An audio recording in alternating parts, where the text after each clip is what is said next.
आज की बहस सिर्फ पंजाब में हुए धमाकों की नहीं है। आज की बहस उस खतरनाक सच्चाई की है जो बार बार सवाल खड़ा कर रही है। क्या पंजाब फिर से आतंक की राह पर धकेला जा रहा है और क्या सरकारें, सियासत इस खतरे को छिपाने का काम कर रही हैं?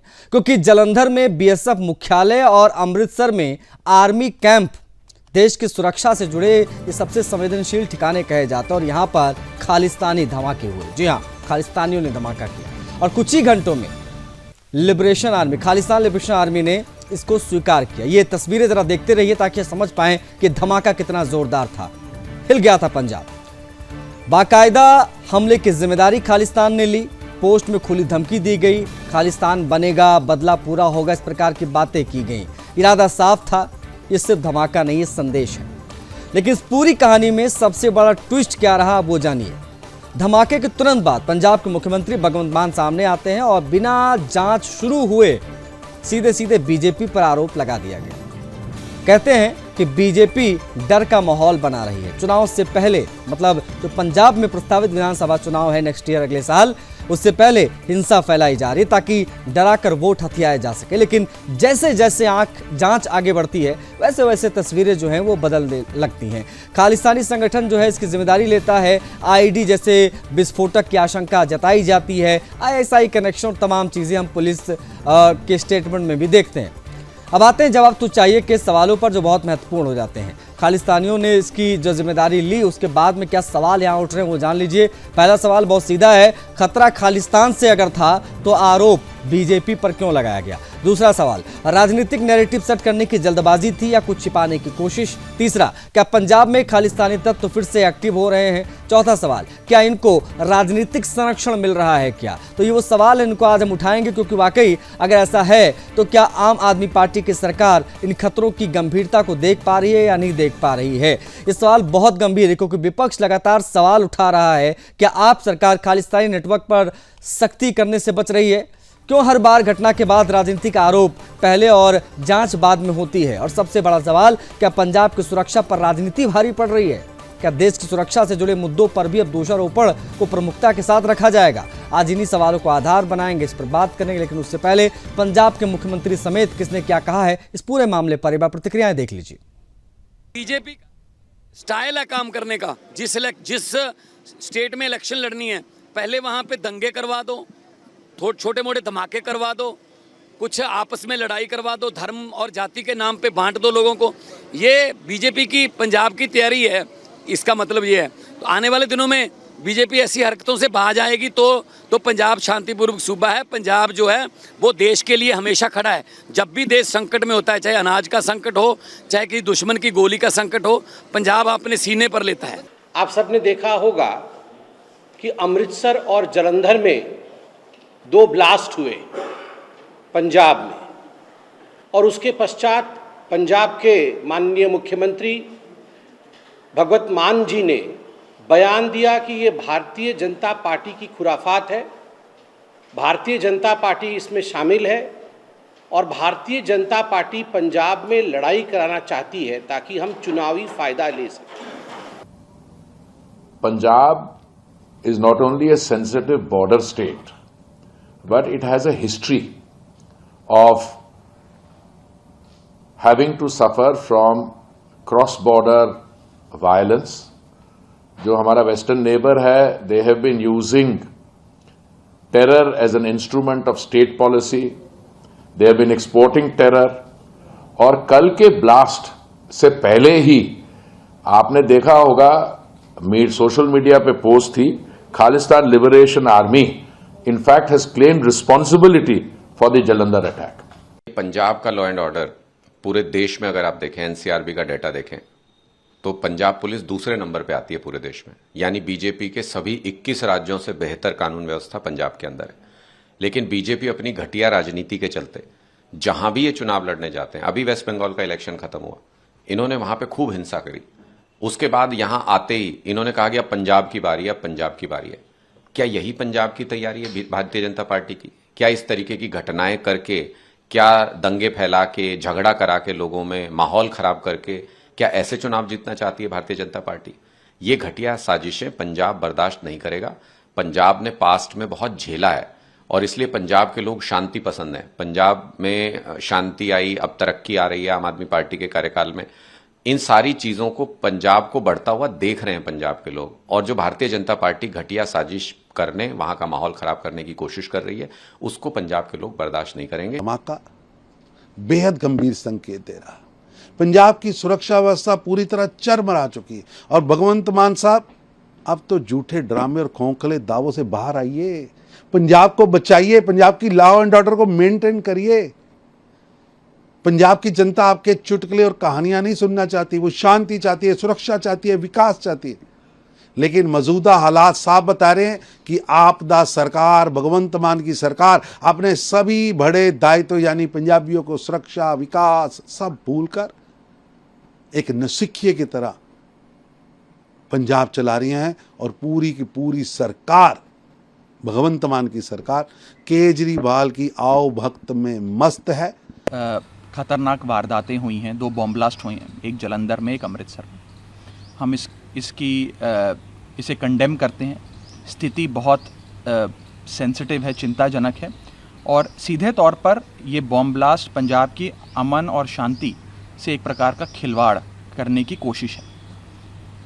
पंजाब के डीजीपी साहब ने मौका वारदात पर जाकर और फॉरेंसिक एक्सपर्ट्स से सारी जांच पड़ताल कर शुरुआती जांच में ये पाया कि इस वारदात के पीछे पाकिस्तान के आईएसआई का हाथ है। दूसरी ओर पंजाब के मुख्यमंत्री ये बयान दे रहे हैं कि इस वारदात के पीछे पाकिस्तान के आईएसआई का हाथ नहीं है, बल्कि भारतीय जनता पार्टी का हाथ है। तो बता देते हैं कि पैनल में कौन कौन से लोग हमारे साथ कनेक्ट हो गए हैं, उनसे हम करेंगे बात, क्योंकि सवाल बहुत सीधा है कि भाई खतरा जब खालिस्तान से था, जिसकी जिम्मेदारी खुद खालिस्तान ने ले ली, तब तुरंत आरोप बीजेपी पर क्यों लगा दिए गए? एकदम से बीजेपी पर आरोप लगा दिया गया। अब ये राजनीतिक नैरेटिव सेट करने की जल्दबाजी नहीं तो और क्या था? आज हम इसी की बात करेंगे। पैनल हमारे साथ कनेक्ट हो गया है। सबसे पहले जान लीजिए, हमारे साथ डॉक्टर अविरल मलिक जुड़ गए हैं, बीजेपी के स्पोक्स पर्सन। बहुत स्वागत है अविरल आपका। आम आदमी पार्टी की तरफ से हमारे साथ मनोज गुप्ता जी कनेक्ट हो गए हैं। मनोज जी, आपका भी बहुत स्वागत है। वेद भूषण सर हमारे साथ हैं, पूर्व एसीपी हैं, सर आपका भी बहुत स्वागत है। संदीप चौधरी जी हमारे साथ कनेक्ट हो गए हैं, राजनीतिक विश्लेषक, और संदीप जी आपका भी बहुत स्वागत है। पहली प्रतिक्रिया मैं आम आदमी पार्टी के प्रवक्ता मनोज गुप्ता जी के लेना चाहूँगा। मनोज जी, जब खतरा खालिस्तान से था और खालिस्तान ने स्वीकार भी बाद में किया कि भाई ये हमने किया है और हम आगे भी इस प्रकार की चीज़ें करेंगे, और तमाम बातें उन्होंने अपने स्टेटमेंट में लिखी हैं, तब बिना जांच शुरू किए, बिना किसी जांच पड़ताल के सीधा मुख्यमंत्री साहब का सामने आना, सीधा बीजेपी पर आरोप लगा देना, ये एग्जैक्टली है क्या? ये राजनीतिक घबराहट इसे माने या कोई नैरेटिव सेट करने की कोशिश है? बहुत जल्दबाजी में बयान आया क्योंकि। मनोज जी,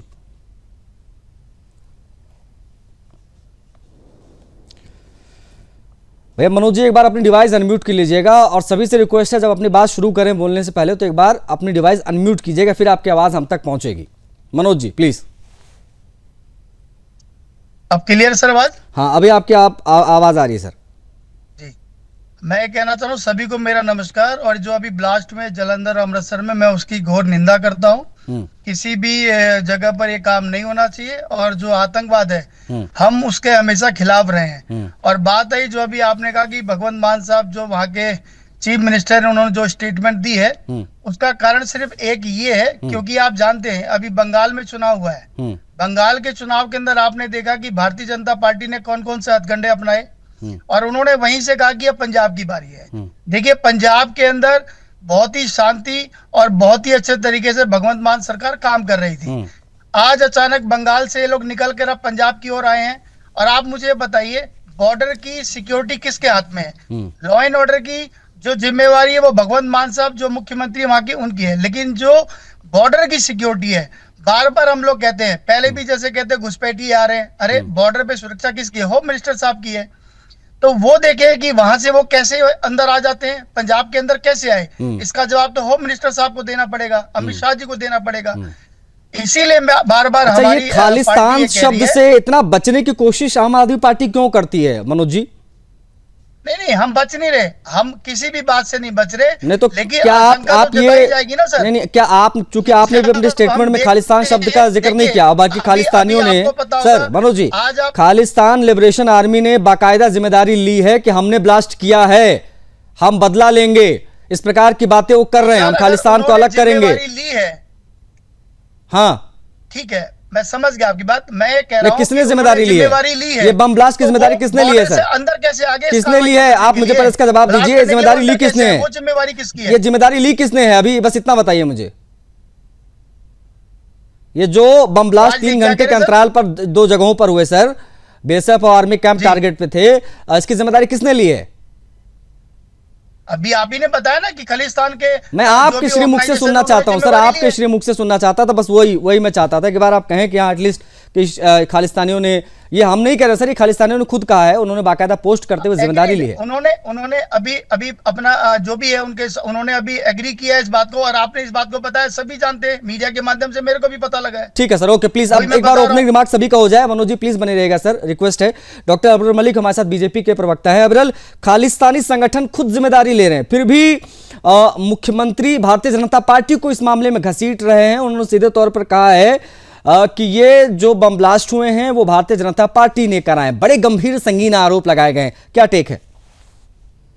देखिए, जिस प्रकार की घटना घटित हुई है बहुत ही दुखद है, निंदनीय है, और उसके साथ साथ जहां तक विषय एक तरीके से भगवंत सिंह मान साहब का, तो जिस प्रकार के बयानबाजी कर रहे हैं तो ये पूर्ण रूप से गलत है। और जहां तक विषय पर्टिकुलरली जब खालिस्तानियों के द्वारा इसकी जिम्मेदारी स्वयं ली जा रही है, तो उसके बावजूद भारतीय जनता पार्टी पे इसका आरोप लगाना है, बढ़ना, मैं समझता हूँ ये पूर्ण रूप से निरर्थक है, हास्यास्पद है, और एक तरीके से बड़े सूबे के मुख्यमंत्री को ये चीजें शोभा नहीं देती हैं। वो भगवंत मान साहब वहां के चीफ मिनिस्टर हैं, उनके हाथ में लॉ एंड ऑर्डर है, सारा एलआई उनके हाथ में है, और पूर्ण रूप से स्टेट का जो लॉ एंड ऑर्डर की एक तरीके से सुरक्षा और संरक्षण की जिम्मेदारी है पूर्ण रूप से उनके हाथ में है। वहां का अगर बात करी जाए, पुलिस प्रशासन सब उन्हें रिपोर्ट करता है, जितने भी डीसी हैं, एसएसपी हैं, और जो कमिश्नर हैं, और डीजीपी है स्टेट का, एसीएस होम है, और एक तरीके चीफ सेक्रेटरी, सब उन्हें रिपोर्ट करते हैं। बावजूद इसके, रिपोर्ट्स आने के बावजूद भी भारतीय जनता पार्टी पे ऐसा आरोप लगा दे रहा है, ये पूर्ण रूप से गलत है। भारतीय जनता पार्टी कोई आतंकवादी संगठन है क्या? ये मैं समझ नहीं पा रहा हूँ, ये क्या है? मतलब ये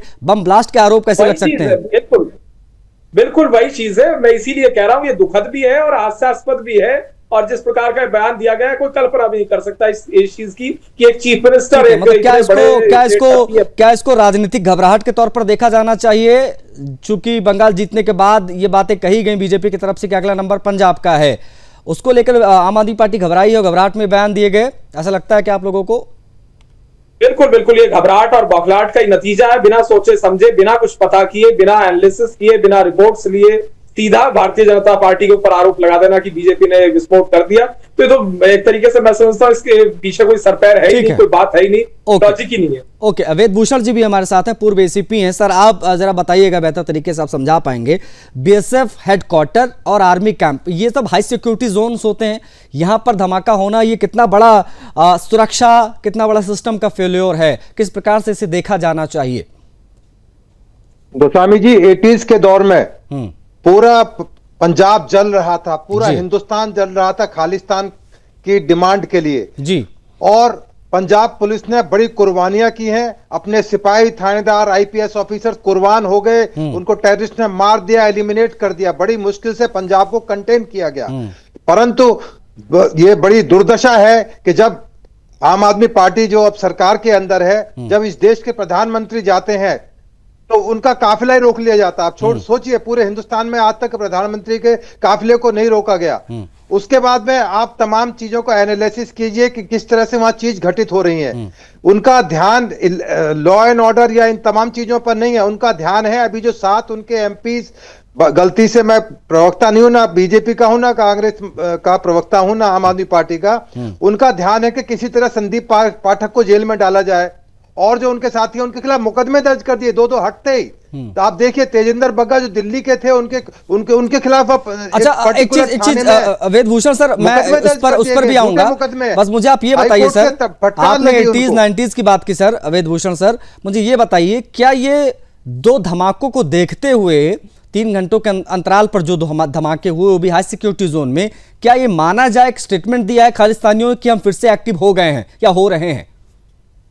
एक्टिव तो हो चुके हैं। एक्टिव करने का कारण यही है कि जिस तरह से वहां पर पुलिसिंग की जा रही है, आपके दर्शकों को बताना चाहता हूं, अभी वहां पर अस्थायी डीजीपी काम कर रहे हैं। ये दुर्भाग्य इतने बड़े सूबे के अंदर उनको परमानेंट डीजी नहीं मिल रहा, इतने बड़े स्टेट को टेम्परेरी तौर पर एक डीजी को लगाया हुआ है। अब उनसे क्या उम्मीद की जाए, उनको यही नहीं पता कल उनकी कुर्सी रहेगी नहीं रहेगी। ये तो हाल पंजाब पुलिस के हैं। परंतु अभी साथ के साथ जो अविरल मलिक जी कह रहे थे, तो अविरल मलिक गलत नहीं बोल रहे थे। अब वो इस तरह की बातें कर जाते हैं, दवाई ले लेते हैं। कई बार आपने देखा दवाई लेके उसमें आ गए थे, सदन में आ गए थे, हंगामा हुआ।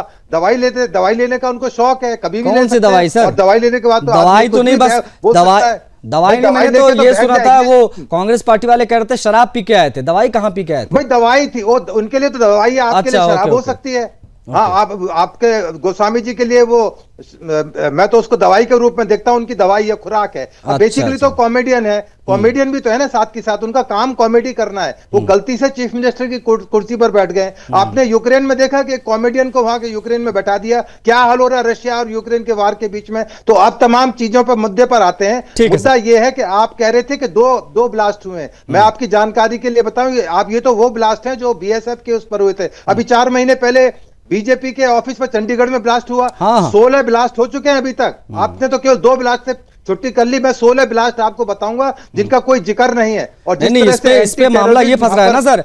मनोज गुप्ता जी अभी आम आदमी पार्टी के प्रवक्ता हैं, सरकार के स्पोक्स पर्सन हैं, वो कह रही है केंद्र सरकार की जिम्मेदारी है, ये राष्ट्रीय सुरक्षा का विषय है और इसमें स्टेट क्या करेगा भाई? बॉर्डर किसके हाथ में है, कंट्रोल किसके हाथ में है? मनोज गुप्ता जी से ये पूछिए कि एक अमृतपाल नाम का आदमी दुबई से आया था, किस तरह उसने थाने को रैंसैक कर दिया। अब वो जेल के अंदर पड़ा हुआ है। वो खुलकर कहता था कि मैं उग्रवादी हूं और पूरे इसको खालिस्तान को अलग कर दूंगा, हिंदुस्तान से अलग कर दूंगा। तो ये खालिस्तान को लेकर आम आदमी पार्टी इतनी सॉफ्ट क्यों हो जाती है सर? खालिस्तान को लेकर ये सॉफ्ट? हाँ भाई, उनके जो यार दोस्त हैं सब कनाडा के अंदर बैठे हुए हैं। कनाडा में चूंकि ट्रूडो की सरकार चली गई है, अब दूसरी सरकार आ गई, उन्होंने उनको वहां से टाइट करना शुरू कर दिया है। तो उनको लग रहा है कि वहां से भाग के जल्दी से पंजाब में। एक बार ओपनिंग रिमार्क संदीप चौधरी जी का भी ले लेते हैं सर, उसके बाद में और इस पे डीपली जाएंगे क्योंकि बहुत महत्वपूर्ण विषय है जिसको हमने आज रेस किया है। संदीप सर, आप किस प्रकार से देखते हैं ये पूरा मामला? हमारे देश की सुरक्षा का है, आंतरिक सुरक्षा का है। इस पर सुरक्षा का एंगल ना देखकर राजनीतिक नैरेटिव क्यों गढ़ा जा रहा था? मतलब इधर घटना सामने आई नहीं, वारदात हुई नहीं, उधर तुरंत मुख्यमंत्री साहब ने बिना जांच के, अब एनआईए ने जांच शुरू भी नहीं की, सीधा मुख्यमंत्री ने फटाक से ये कह दिया ये भारतीय जनता पार्टी के द्वारा किया गया है। किस प्रकार से बतौर आप एक राजनीतिक विश्लेषक इसको देखते हैं सर? देखिए गोस्वामी जी, जिस तरीके से भगवंत मान का स्टेटमेंट आया है, तो इसको मैं पूरा राजनीतिक रूप से देखता हूँ। राजनीतिक लोग एक दूसरे दल पर इस तरीके के आरोप लगाते हैं और पहले भी लगाते रहे। आपने देखा उड़ीसा का चुनाव था, नवीन पटनायक के जो पिताजी पूर्व मुख्यमंत्री रहे उड़ीसा के, बीजू पटनायक, उनके ऊपर आरोप लग गया था कि वो किस तरीके से उन्होंने विदेश में बैठे आतंकवादियों की और विदेशी ताकतों की मदद की। तो राजनीति में चीजें इस तरीके की निकल करके आती है समय समय पर। और भगवंत मान को तो जैसे अभी हमारे साथी ने बताया कि वो कलाकार भी रहे हैं, फिर उन्हें एक दूसरा शौक ही कहूंगा मैं, एक दूसरा शौक भी है, वो कुछ भी बोल सकते हैं, कभी भी बोल सकते हैं, इंटरटेनमेंट करते रहते हैं लोगों का। लेकिन इस तरीके की देश की सुरक्षा एंटरटेनमेंट नहीं है ना सर, देश की सुरक्षा का विषय है, इस पे एंटरटेनमेंट होगा क्या? बिल्कुल, देखिए देश की सुरक्षा का विषय है और गंभीर विषय है। मुझे लगता है इस पे होम मिनिस्ट्री को भी एक्शन लेना चाहिए, क्योंकि बम विस्फोट चाहे दिल्ली का हो, चाहे पहलगाम का हो, चाहे पुलवामा का हो, चाहे पंजाब का हो, चाहे अक्षरधाम का हो, चाहे मुंबई हमले हो, ये चीजें देश के लिए ठीक नहीं है। तो चाहे हमारी केंद्र की एजेंसियां हैं, चाहे स्टेट की एजेंसियां हैं, इसके लिए जिम्मेदार लोगों को सही वक्तव्य और सही स्टेटमेंट देना चाहिए।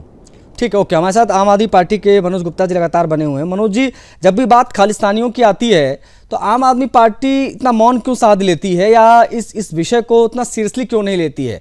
वो अभी वेदभूषण जी भी कह रहे थे कि बड़े आपके लोगों के संबंध उधर हैं कनाडा वगैरह में, क्या है इसका मतलब? किस प्रकार से देखा जाए इसे? ये तो बड़े संगीन आरोप आप लोगों के ऊपर लगते हैं।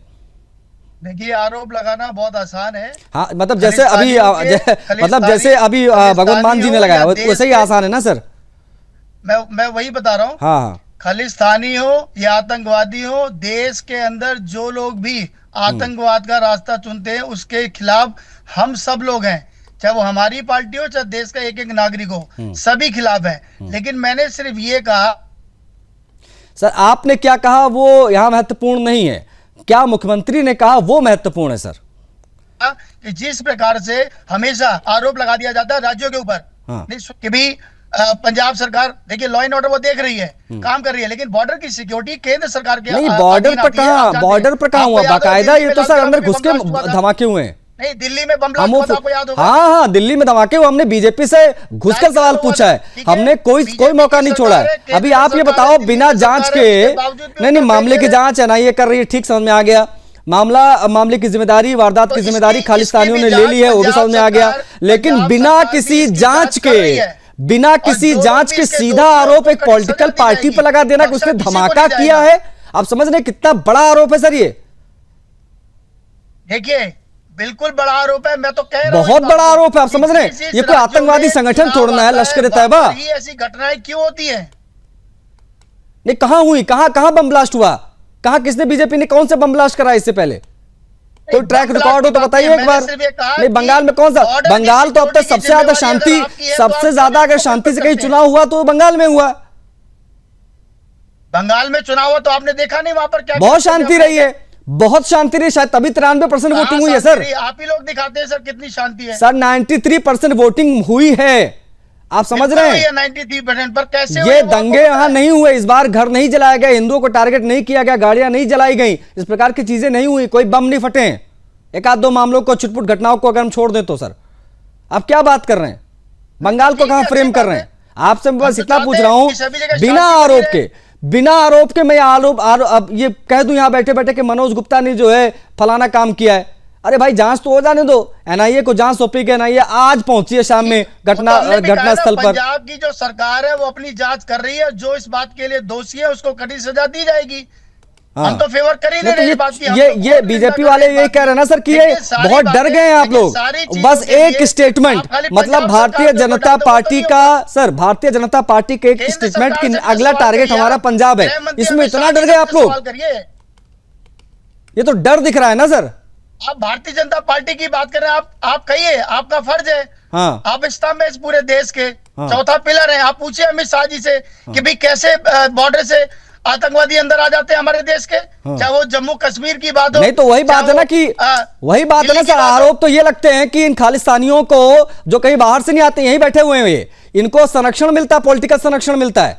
और कौन दे रहा संरक्षण के बारे में भी खुलकर बात होती है। अब तो दे रहा हमें नहीं पता, ये तो खुलकर बात होती है। किसी ऐसे जो भी गलत गतिविधि करता है उसका कोई ठीक है, अबरल कौन देता है भैया इन खालिस्तानियों को? क्योंकि ये खालिस्तानी एक्टिव हुए कब से ही, हमने देखा किस प्रकार से किसान आंदोलन के नाम पर क्या चीजें रही, तमाम चीजें हमने देखी। एक खालिस्तानी आता है, टिकट लेकर चुनाव लोकसभा का चुनाव लड़ता है, वो जीत जाता है, बाद उसकी गिरफ्तारी होती है, वो तमाम चीजें हम देखते हैं। भैया इनको संरक्षण दे कौन रहा था पंजाब में? सरकार किसकी है? वही चीज है, सरकार आम आदमी पार्टी की, और सरकार को लीड कौन कर रहा है? भगवंत सिंह मान साहब लीड कर रहे हैं, चीफ मिनिस्टर वही है, और स्टेट में लॉ एंड ऑर्डर उनके हाथ में है। और अगर नहीं तो क्या इसका मतलब ये है, कि आम आदमी पार्टी की सरकार खालिस्तानी नेटवर्क पर सख्ती करने से बच रही है, आप ये कह रहे हैं? नहीं तो एक्शन कहां हुआ है? सवाल तो यही है, एक्शन कहीं नहीं हो रहा है। नहीं, क्योंकि अभी वो वेद भूषण जी कह रहे हैं कि भैया ये बहुत बड़ी बड़ी फंडिंग का मामला है, ये बहुत दूर दूर से मामला है, ये कनाडा से पता नहीं कहां से क्या सेटिंग है।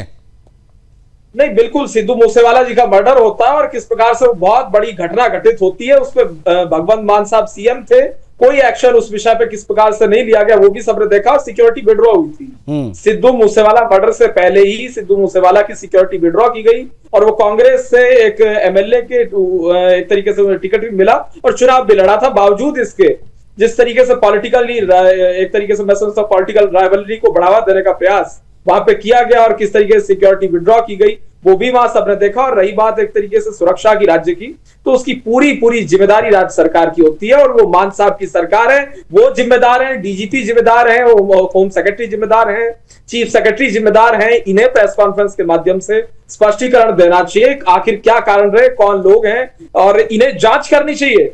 ये एक तरीके से कुछ भी कह देना मैं समझता हूं ये पूर्ण रूप से अनुचित है। जो इन्हें सही लग रहा है वो कह दे रहे हैं, बिना किसी एक तरीके सीरियसनेस के कह दिया जा रहा है। ये एक राज्य का मुख्यमंत्री ऐसे ही कुछ भी बोल दे, ये तो कहीं से बात एक तरीके से जस्ती नहीं है।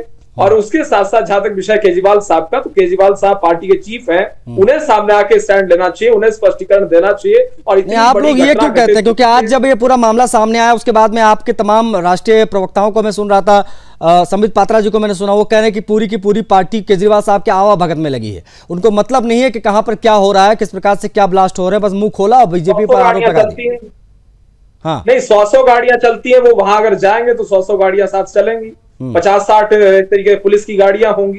तो ये जिस प्रकार की वहां स्थिति उत्पन्न होती है और किस तरीके से केजरीवाल साहब और पूर्ण रूप से आम आदमी पार्टी के जो नेता हैं, इनकी जी हजूरी में वहां की पुलिस और प्रशासन लगा हुआ है, तो बिल्कुल स्पष्ट है, सबको स्पष्ट नजर आता है। और जहां तक विषय है राज्य की सुरक्षा का, तो राज्य की सुरक्षा की जिम्मेदारी मान साहब की है, उनकी जिम्मेदारी है, उन्हें सामने आके स्पष्टीकरण तथ्यों के आधार पर देना चाहिए, ना कि बीजेपी को कह देना चाहिए कि भाई बीजेपी में एक तरीके से बम फोड़वा दिए। ठीक है, तो इसमें तो कोई लॉजिक ही नहीं है, कहीं से कोई सेंस ही नहीं बन रही। नहीं, बिल्कुल ये बहुत अजीब लगा, क्योंकि नहीं ठीक है आरोप आप लगाइए, लेकिन एटलीस्ट जांच तो हो जाने दीजिए, क्योंकि बहुत बड़ा विषय है ये। हाई सिक्योरिटी जोन में बम धमाके हुए हैं, सीसीटीवी फुटेज अगर देखें तो दहल उठे, मतलब आसपास अगर कोई परिवार निकल रहा हो तो वो तो किस प्रकार से दहशत में आ जाएगा।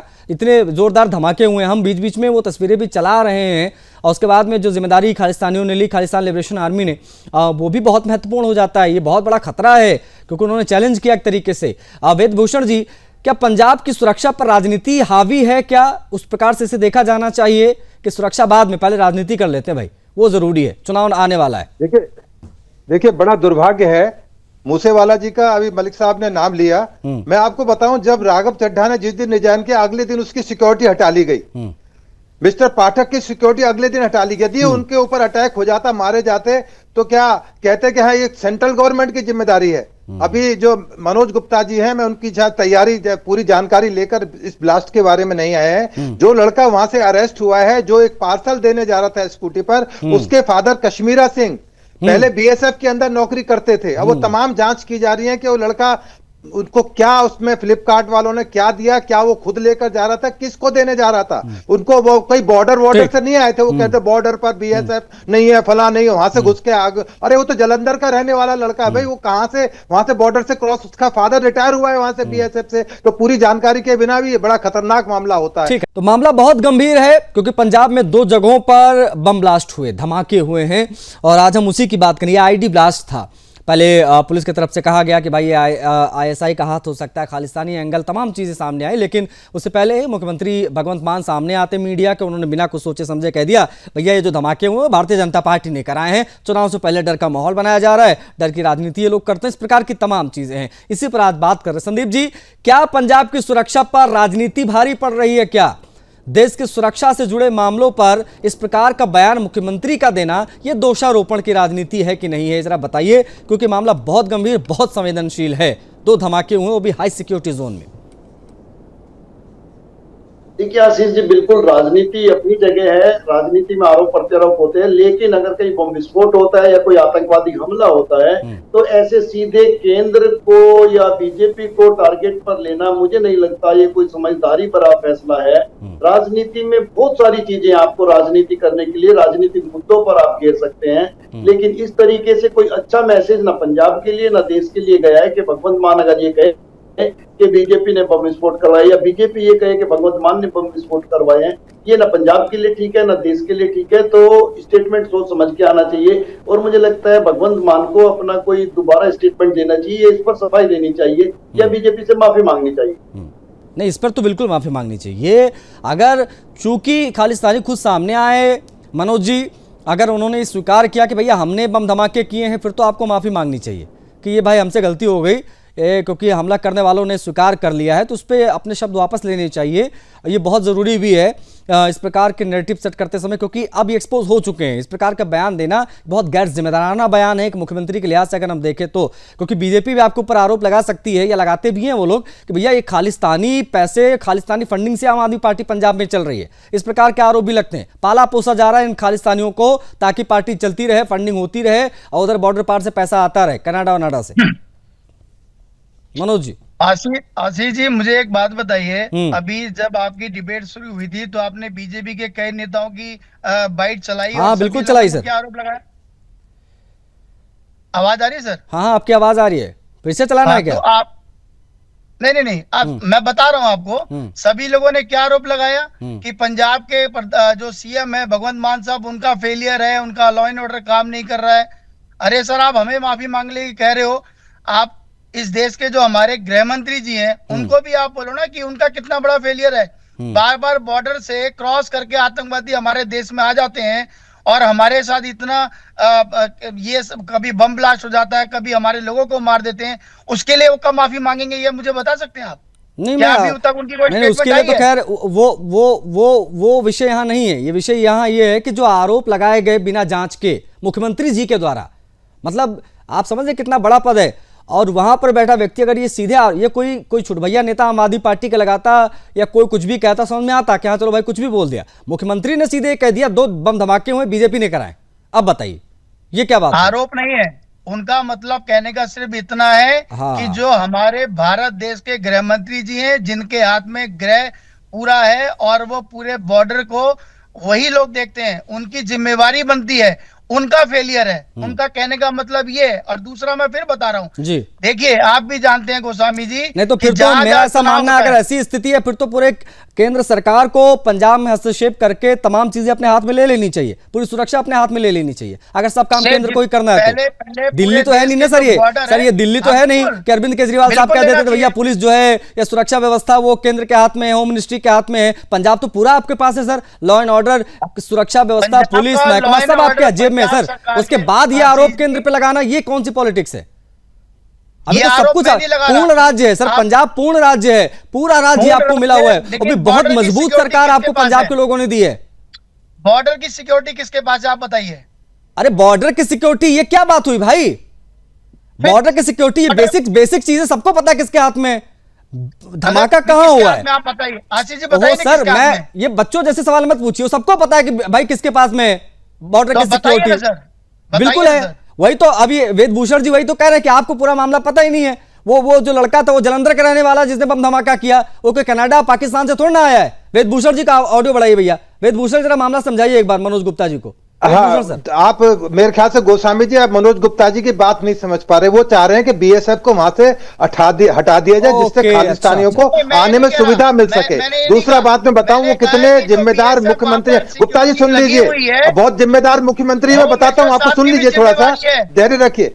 हाँ, आप ये चाहते हैं, मुझे पता है कि आप वहां से बीएसएफ हटा दी जाए, जिससे कि खालिस्तानी आसानी से आके पंजाब के अंदर कब्जा कर सके। मैं आपको जिम्मेदार सीएम की वानगी दिखाता हूं। जब भगवंत मान मेंबर ऑफ पार्लियामेंट थे और मैं एसीपी पार्लियामेंट था, वो इतने जिम्मेदार हैं कि उन्होंने पार्लियामेंट के गेट से लेकर अंदर तक पार्लियामेंट का एक वीडियो बनाया और उसको उठाकर सोशल मीडिया में डाल दिया। आप सोचिए कितना बड़ा उन्होंने खतरा पार्लियामेंट के लिए पैदा करा। मैं अपनी तरफ से बात नहीं कर रहा हूं, अभी आप गूगल करके देख लीजिए, आपको वीडियो मिल जाए। कितने जिम्मेदार एक सीएम है, एक मेंबर ऑफ पार्लियामेंट है कि उन्होंने पूरे रूट को और पूरे पार्लियामेंट को रेंसेक कर दिया। क्योंकि हम तो विश्वास करते थे कि मान साहब बहुत बड़े एमपी हैं, मेंबर ऑफ पार्लियामेंट है, उनके मोबाइल को नहीं रोकना चाहिए, नहीं चेक करना चाहिए। तो ये उनकी जिम्मेदारी झलकती है कि वो पूरे इस पंजाब को या पूरी पार्लियामेंट को कितने खतरे में डाल सकते हैं, उनको खुद ही नहीं पता होता। उनकी मजबूरी है। जर्मन एयरपोर्ट पे गए तो ज्यादा दवाई लेके गिर पड़े, तो उनकी मजबूरी है। इस तरह की चीजें करना निकल जाती है मुझसे। ऐसे में उनकी गलती नहीं है गुप्ता जी।